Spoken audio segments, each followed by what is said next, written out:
شروع یک روز نو را به هر یک شما بینندگان عزیز شاد باش میگم و چون همیشه در صبح بر وقت با خبرهای تازه در خدمتتون هستم. حالا ساعت به وقت پراگ 7 است و شما از آزادی ویدیو کانال رادیو آزادی نوید بامدادی رو در تقدیم من شهلا گلخوجه تماشا دارید. باوری دارم در چند دقیقه دیگر حتما با ما خواهید بود. نخست از باد و هوا میگیم در پراگ امروز 4 دکبر هوای کم ابر و بی بارش در نظر است. انتظار می رود که حرارت روزانه 4 درجه را تشکیل نماید. در مسکو پایتخت روسیه امروز برف میبارد. سردی در دوام روز به 2 درجه زیر صفر میرسد. در دوشنبه باشد هوا آفتابی است. حرارت به 18 درجه برابر خواهد بود. جمالدین نورعلیев معاون اول رئیس بانک ملی میگوید هدف از تأسیس مرکز یگانه انتقال پول حفظ حقوق استعمال کنندگان از جمله مهاجران میباشد. تأسیس مرکز ملی پروسسینگی در نزد بانک ملی که روز 3 دکبر فعال شد سردرگمی و واکنش‌های زیادی را به میان آورد. برخی آن را اقدام سری وقتی و دیگران یک کاری نو ضرور خواندند که سرسونی مردم را بیشتر کرده است. جمالدین نورعلیев معاون اول رئیس بانک ملی و داماد رئیس جمهور امالی رحمان در یک مصاحبه تلویزیونی که بانک ملی نشر کرد از تأسیس مرکز ملی پروسسینگی حمایت کرد. او گفت هدف از تأسیس آن این است که حقوق شهروندان از جمله مهاجران حفظ شده در صورت مفلس شدن نظام پرداختی مبلغ‌های آن را پرداخت شود. با گفته جمالدین نورعلیев یک هدف دیگر از تأسیس این مرکز در گوناگون نمودن اشتراکچیان نظام پرداخت می باشد. نورعلیев افزود یک نظام انتقال 82% مبلغ را انتقال داده است. هرچند او از این نظام پرداخت نام نبرد اما قبلا چندین کارمندان بانک ها گفتند مهاجران مبلغ‌هایشان را اساساً طریق زلطه کرونا انتقال میدهند. اما این نظام تا حال به مرکز ملی پروسسینگی بانک ملی پیوست نشده است. مسئولین این شرکت گفتند طلبات بانک ملی احتمالی نقص قانونگذاری روسیه را در پی دارد و آنها با مقامات تاجیک در این باره گفتگو را ادامه میدهند. دیروز 10 نفر در گوشه‌های گوناگون تاجیکستان نتوانستند پول‌های فرستاده نزدیکانشان را بگیرند. این وضع سبب نوبت طولانی در بانک‌ها گردید. ساکنان میگویند بیشتر پول‌ها را مهاجران به واسطه نظام‌های زلطه کرونا، بلیسکو، منیگرام و وستر یونیون فرستادند. مقامات بانک‌های تاجیکستان گفتند این شبکه‌ها هنوز به مرکز ملی انتقال پول کشور همراه نشدند و مشتریان آنها امکان گرفتن پول‌های ارسال شده را ندارند. روز گذشته باز یک نقلیات مسافربری حامل مهاجران تاجیک در قزاقستان به صدمه دچار شده است. بنا به معلومات مقامات انتظامی اقتپا میکرواتوبوس که 10 مسافر در شهرهای سمر شیمکند بنابر یخبندی چپه می شود مسافرانش که از چلیابینسک به تاجیکستان برمیگشتند خوشبختانه ضرر ندیدند. دیروز همچنین یک اتوبوس دیگر نیز در قزاقستان چپه شد که در نتیجه آن 8 نفر از مسافران هلاک گردیده و 25 تن دیگر مجروح شدند. مسافران این اتوبوس همه شهروندان قزاقستان بودند.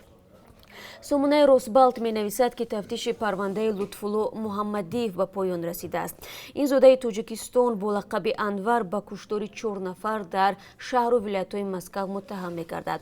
او سال 2017 در ولایت ولادیمیرسکی دستگیر شده بود. محمدیев به عنوان رهبر عالمی جنایی تاجیکان در روسیه نام برده می شود که اساساً در کشتار هموطنانش دست دارد. خبرگزاری روسبالت با تکیه به منابع خود در مقامات قدرتی روسیه می نویسد که از جمله با فرمان محمدیев در سال 2014 شهرت یخشیمورودov ملقب با شوخکی نیز از سرکرده‌های عالمی جنایی بوده است کشته شده است. در نسبت لطفالله محمدیев بر اساس چند بند کدکس جنایتی روسیه از جمله راهزنی و کشتار عیب اعلام گردیده است. رستم امامعلی رئیس شهر دوشنبه و پسر کلانی پرزیدنت امالی رحمان هنگام سفرش به تاشکند با رئیس جمهوری ازبکستان ملاقات کرده است. سامانه رسمی پرزیدنت ازبکستان خبر داد که ملاقات شوکت میرزیویف و رستم امامعلی روز 3 دکبر صورت گرفت. بنا به خبرهای رسمی دو طرف گسترش همکاری ها میان دوشنبه و تاشکند را بررسی نمودند.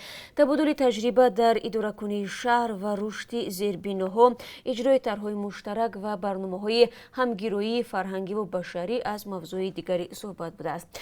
این سفر اولین رستم امامعلی به خارجه به حیث شهرداری دوشنبه است. برخی از ناظران وضع او را یکی از نامزدهای احتمالی انتخابات آینده پرزیدنتی در تاجیکستان می‌دانند. انتخابات سال آینده برگزار خواهد شد، ولی نه خود او و نه پدرش درباره اشتراک در این معرکه سیاسی حرفی نگفتند. روز سه‌شنبه رستم امامعلی با شهرداری توشکند جهانگیر ارتیق‌خوجاєв نیز ملاقات کرد. ارتیق‌خوجاєv با ذکر مناسبت‌های دوستانه و حسن همسایه‌داری از آمادگی‌ها به گسترش روابط توشکند و دوشنبه خبر داد.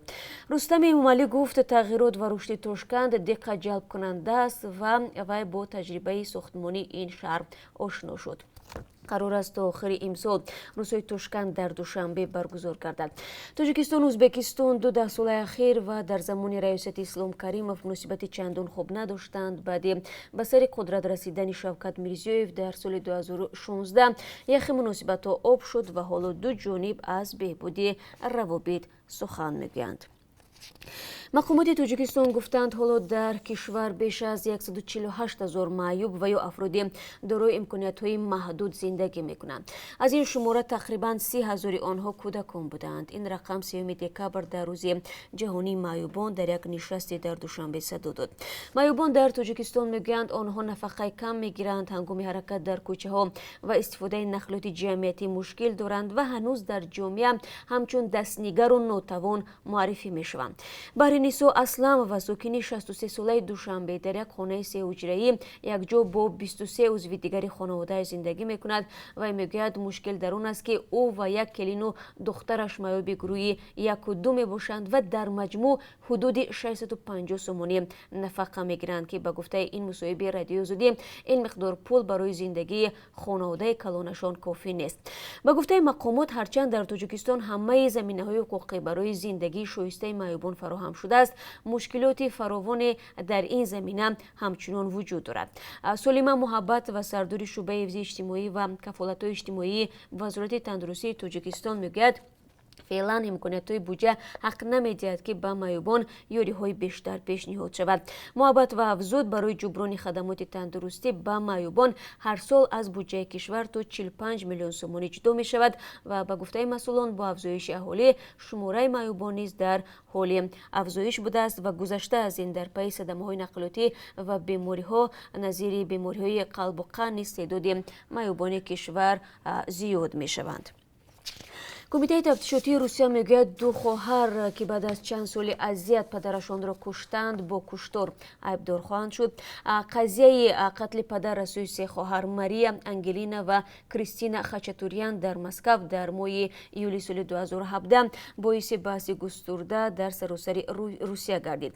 کشتار به گفته بسیاری ها در صورت به وقوع پیوسته است که 3 دختر در خانه با اذیت جنسی مواجه بودند. روز 3 دکبر کمیته تفتیشاتی روسیه تحقیقات را به انجام رسانده. کریستینا و انگلینا خاچاتوریان را که زمان کشتار 17 و 18 سال داشتند با کشتار عیبدار نمود.